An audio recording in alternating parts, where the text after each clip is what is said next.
অনেক দুঃসাহসিক ব্যাপার, ওদেরকে থ্যাঙ্কস দিতে হয়, ওদের সাহসের প্রেইজ করতে হয়, because they are coming forward, যে এরকম একটা লস জেনেও এসে ছবি বানাচ্ছেন, ছবি প্রেজেন্ট করছেন। আরও থ্যাঙ্কস দিতে হয় যারা অডিয়েন্সরা গিয়ে ছবি দেখছেন এখনও, যাদের জন্য বানানো হচ্ছে, এটাই তো অনেক। এখন তো হল সংখ্যা নাই না। এখানে দুইটা বিষয় আছে, একটা হলো আমি ট্রেন্ড আপ হয়ে এসেছি, অনেক অ্যাসিস্ট্যান্ট ডিরেক্টরের কাজ করেছি, প্রোডাকশানে কাজ করেছি, অ্যাক্টিংয়ের জন্য কাজ করেছি। একটা আর্টিস্টের আসলে স্কিল ডেভেলপ হতে একটু টাইম লাগে। তো আমি যে টাইমে অ্যাকচুয়ালি ডেভেলপ করে একটা ম্যাচুরিটি জায়গায় এসেছি, তখন কিন্তু আমাদের দেশে সিনেমা হল অলমোস্ট বন্ধ হয়ে গেছে। আমি যখন শুরু করেছিলাম তখন 100-150 সিনেমা হল ছিল। ঈদ দেখে রিলিজ হয়নি আমাদের কোনো ছবি, স্পেশালি আমারগুলো নর্মাল টাইমে রিলিজ হতো এবং টাকা উঠিয়ে আনা সম্ভব হতো। কিছু ছবি লস হতো, কিছু ছবি লাভ হতো। আর বেসিক্যালি শিল্পী হতে হলে শৈল্পিক জিনিস শিখে আসতে হয়। আমি তো রাজনীতি শিখে আসি নাই, তো রাজনীতি করতে পারি নাই হয়তো, এই কারণে হয়তো আমি ইন্ডাস্ট্রিতে সাস্টেন করতে পারি নাই। এটা আমার পার্সোনাল ওপিনিয়ন হচ্ছে। একমাত্র ওয়ালটন এসি দিচ্ছে 1 বছরের রিপ্লেসমেন্ট গ্যারান্টি এবং কম্প্রেসারের 10 বছরের গ্যারান্টি।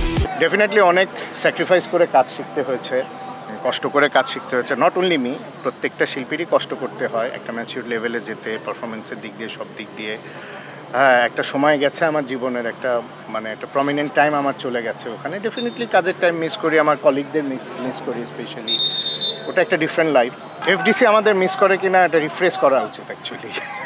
আমি মনে করি এফডিসিতে কাকে মিস করব, কেউ তো আমাদের মিস করে না। কষ্টের কিছু না, এটা একটা প্র্যাকটিক্যাল বললাম। অ্যাকচুয়ালি আমরা যাদেরকে দেখে বড় হয়েছি, যাদের সাথে কাজ করেছি, তারা অনেকেই নাই গত হয়ে গেছেন, অনেকে মারা গেছেন, অনেকে প্রফেশন ছেড়ে চলে গেছেন।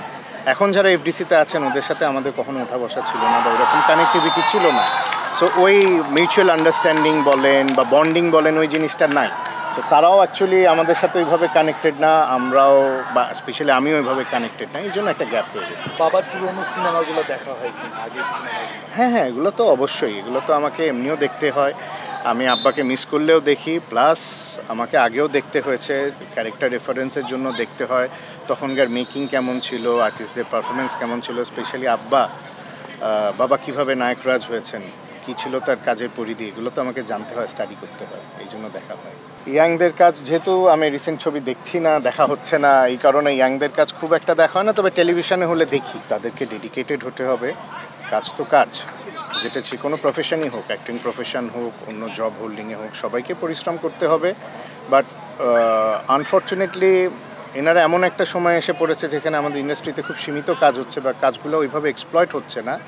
বাট তবুও তারা চেষ্টা করে যাচ্ছে, তাদের মনে প্রাণের থেকে লেগে আছে। আজকেই যারা আমার সাথে, আমি যাদের সাথে খেলছি, কয়েকজন বাদে বাকি সবাই নতুন, এবং তারা কাজ করছে, তাদের প্রিপারেশন ভালো, চেষ্টা করে যাচ্ছে। টাইম লাগে একজন আর্টিস্টকে গ্রো আপ করতে, ম্যাচিউর হতে সময় দিতে হবে।